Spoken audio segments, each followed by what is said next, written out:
पहली बात तो हमें इस बात को समझना होगा कि सनातन होता क्या है। देखो, तीन शब्द होते हैं। एक नूतन होता है, एक पुरातन होता है और एक सनातन होता है।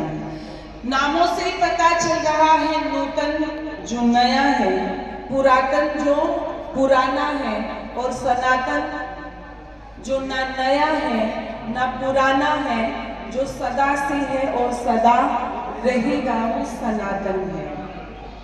हमें उस सनातन धर्म को बचाना है। हम नारा भी लगाते हैं, बोलिए सत्य सनातन वैदिक धर्म की जय, हम नारा लगाते हैं। तो यदि हमें अपने सनातन को बचाना है, हमें हमारे सनातन धर्म को बचाना है, तो उसके लिए क्या करना पड़ेगा। एक बात चलती है कि जो वर्तमान सरकार है, उन्होंने हिंदुओं के अंदर इतना संगठन पैदा कर दिया कि कभी कावड़ लेने जाते थे तो कावड़ियों को निकलने नहीं देते थे। आज वो धड़ल्ले से जाते हैं, उनको कोई रोकने वाला नहीं है। इससे हमें हमारे संगठन का दूसरे लोगों को, जिनको हम दिखाना चाहते हैं, हमें उनको हमारे संगठन का एक एहसास हुआ है कि हाँ, ये भी एक कुछ है, इनमें भी संगठन है। तो मैं एक बात कहा करती हूँ, यदि हम इन बातों से सोच रहे हैं कि हमारा सनातन बचेगा, जो नशे में धुत होकर के जा रहे हैं, जिनकी डीजे की आवाज यदि 5 मिनट खड़े होकर के सुन ले तो कान सुनना बंद कर देते हैं, यदि हमें लग रहा है कि नशे करने वाले कावड़ वालों की भीड़ से सनातन बचेगा, तो ये हमारा बहुत बड़ा भ्रम है, ये बचने वाला नहीं है। सनातन को बचाना है तो सनातन बचेगा हमारे विचारों से, सनातन बचेगा हमारी वैदिक संस्कृति को समझने से। हमारे बच्चों को तो हमारे महापुरुषों के बारे में ही पता नहीं, तो हम कैसे बचाएंगे। इस वाटिका का, जिस वाटिका में कार्यक्रम चल रहा है, इस वाटिका का क्या नाम है? हनुमान वाटिका नाम। और यहाँ पर बहुत बड़ी मूर्ति भी लगी हुई है, और इस मूर्ति को आप देख सकते हैं कि हनुमान जी का कैसा स्वरूप यहाँ पर चित्रित किया गया, और हर जगह यही है।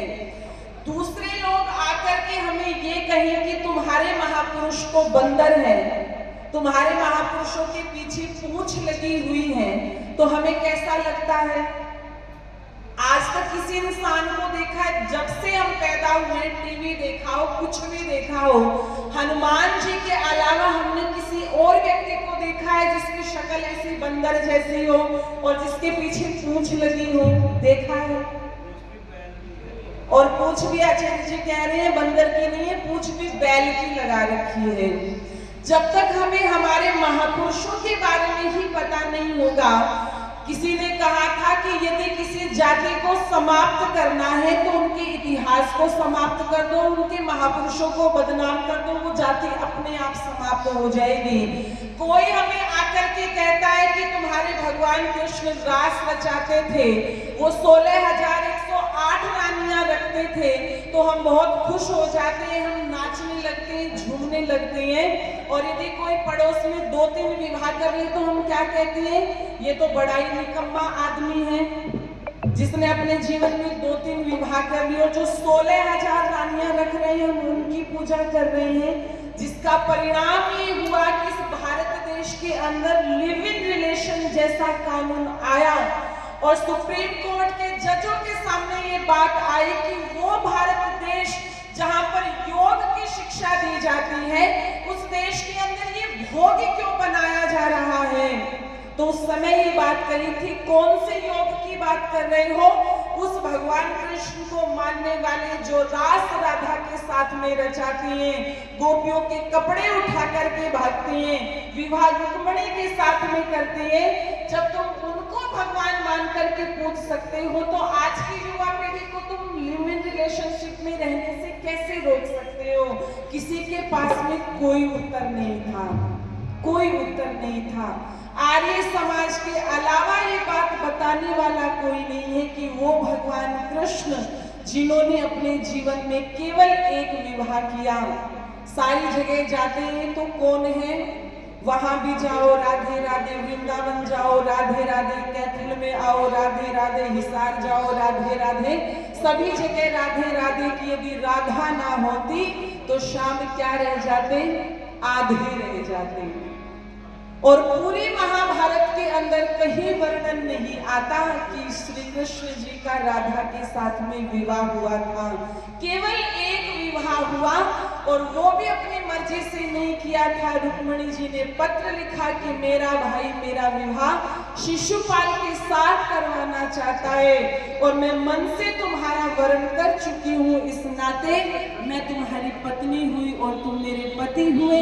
अब तुम्हारा दायित्व बनता है कि तुम अपनी पत्नी की रक्षा करते हो या नहीं करते हो। योगीराज कृष्ण रुक्मिणी जी को लेकर के आए और रुक्मिणी जी से पूछा कि तुम क्या चाहती हो।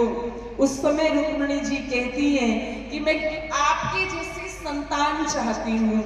उस समय कृष्ण जी ने कहा था, देवी मैंने रुद्र ब्रह्मचर्य रहने का संकल्प लिया है जिसमें अभी 12 वर्ष शेष हैं, और यदि मेरे जैसी संतान चाहती हो तो 12 वर्षों का ही तप करना पड़ेगा मेरे साथ में। तो जो बद्रीनाथ जी गए जिसे आज हम तीर्थ स्थान मान करके पूजते हैं, वहां पर 12 वर्षों तक पति पत्नी होते हुए गृहस्थ आश्रम में प्रवेश नहीं किया, ब्रह्मचर्य आश्रम का पालन किया और 12 वर्षों के पश्चात एक पुत्र को जन्म दिया जिसका नाम था प्रद्युम्न।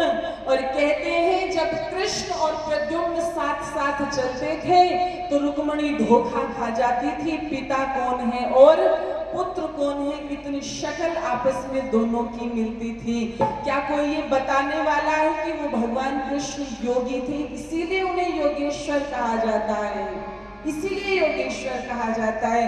क्या हमारी युवा पीढ़ी को पता है ये बात? हर जगह भागवत भागवत भागवत चल रही है। और ध्यान रखना, वो महर्षि दयानंद जो इतने करुणा के धनी थे, जिन्होंने अपनी विष देने वाले को भी माफ कर दिया था, उस महर्षि दयानंद की लेखनी ने भी तड़प करके लिख दिया सत्यार्थ प्रकाश के अंदर कि अरे ओ भागवत की कथा लिखने वाले को, तो अपनी माँ के गर्भ में मर जाता तो कितना अच्छा होता, ना तो पैदा होता और ना हमारे भगवान कृष्ण को बदनाम करता, तो पैदा ही ना होता।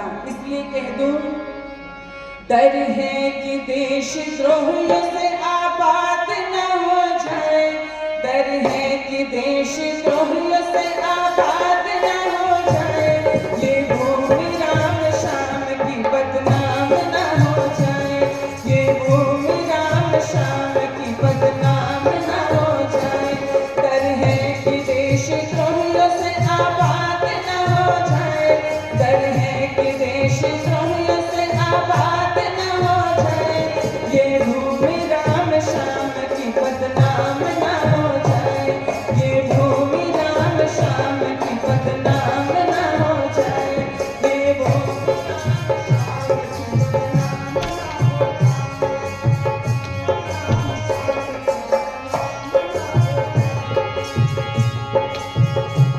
इस बढ़ते अत्याचार की आंधी को रोक दो, इस बढ़ते अत्याचार की आंधी को रोक दो, आंधी को रोक दो। इन भैंसियों से नारियां में आब न हो जाए, इन भैंसियों से नारियां में आब न हो जाए, ये भूमि राम श्याम की बदनाम न हो जाए, ये भूमि राम श्याम की बदनाम न हो जाए। डर है कि देश द्रोहियों से आबाद न हो जाए, डर है कि देश द्रोहियों से आबाद न हो जाए, ये भूमि राम श्याम की बर्बाद न हो जाए, ये भूमि राम श्याम की बर्बाद न हो जाए। जहाँ पर हम कहते हैं कि हम कृष्ण को मानने वाले हैं, उसी देश के अंदर वो गाय माता या तो रोड के ऊपर प्लास्टिक खा रही होती है या लोगों के डंडे खा रही होती है। जो नारे लगाते हैं देश धर्म का नाता है, गाय हमारी माता है, वो भगवान कृष्ण जो अपने हाथों से गौओं को चराने के लिए जाया करते थे और जो कहते थे गाय मेरे आगे है, गाय मेरे पीछे हो, गाय मेरे दाएं हो, गाय मेरे बाएं हो, मैं गौओं में ही निवास करूं। आज जो झंडा उठा रहे हैं, गर्व से कहो हम हिंदू हैं, जब हम गूगल को खोल के देखते हैं और उसमें सर्च करते हैं कि टॉप 10 बूचड़खानों को चलाने वाले कौन है, तो उनमें सबसे पहला नाम हिंदू का आता है। और हम कह रहे हैं हम कृष्ण को मानने वाले, हम गाय की रक्षा करेंगे, इसलिए लिखा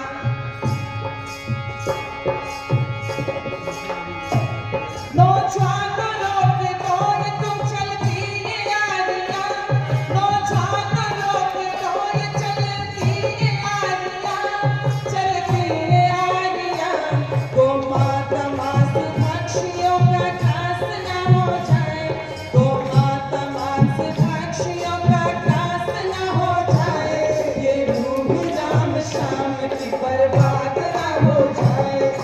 भूमि राम श्याम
की बर्बाद न हो जाए, ये भूमि राम श्याम की बर्बाद न हो जाए। डर है कि देश द्रोहियों से आबाद न हो जाए, डर है कि देश द्रोहियों से आबाद न हो जाए।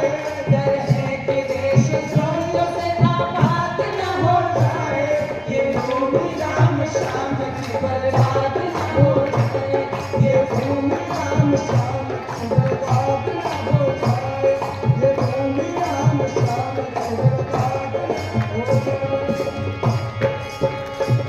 हद हो चुकी है आर्यों खामोश तोड़ दो, हद हो चुकी है आर्यों खामोश तोड़ दो, खामोश तोड़ दो। हे शंभु कहे साफ दो दो हाथ न हो जाए, हे शंभु कहे साफ दो दो हाथ न हो जाए। ये भूमि राम श्याम की बर्बाद न हो जाए, ये भूमि राम श्याम की बर्बाद न हो जाए। डर है कि देश द्रोहियों से आबाद न हो जाए, डर है कि देश द्रोहियों से आबाद न हो जाए। ये भूमि राम श्याम की बर्बाद न हो जाए, ये भूमि राम श्याम की बर्बाद न हो जाए, ये भूमि राम श्याम की बर्बाद